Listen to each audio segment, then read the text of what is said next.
अरे जा, अगर तू ना मिलूं तो मर जाए। दिल के दर्द दिया के मिले ना दवाई हो, दिल के दर्द दिया के मिले ना दवाई हो।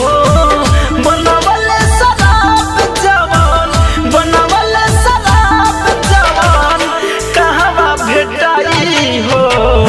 दिल के दर्द दिया के मिले ना दवाई हो, दिल के दर्द दिया के मिले ना दवाई हो, दिल के दर्द दिया। क्या फर्क रह गया तेरे और जमाने में, तुझे तरस ना आया मेरे दिल को जलाने में। आज टूट कर बिखर गया हूँ मैं कुछ इस तरह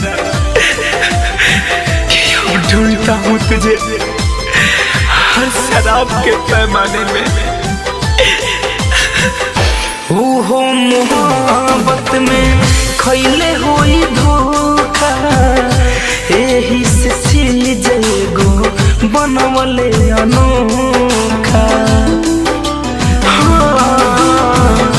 ओहो मोहब्बत में खैले होई धोखा, एही से चीज एगो बनवले अनोखा।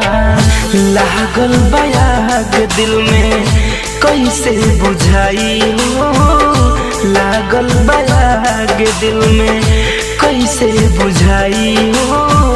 बनवले शराब जवान, बनवले शराब जवान कहवा भेटाई हो। दिल के दर्द दिया के मिले ना दवाई हो, दिल के दर्द दिया के मिले ना दवाई हो, दिल के दर्द दिया। दर्द छुपाने की अब जरूरत नहीं है मुझे, बहुत मशहूर हो गया हूँ मैं झूठा मुस्कुराने में। हर रास्ते का मुसाफिर बन के रह गया हूँ मैं, तुझे ढूंढते ढूंढते भटक जाता हूँ मैं खाने में, मैं कैसे के जी कवनो लेके जखम हो।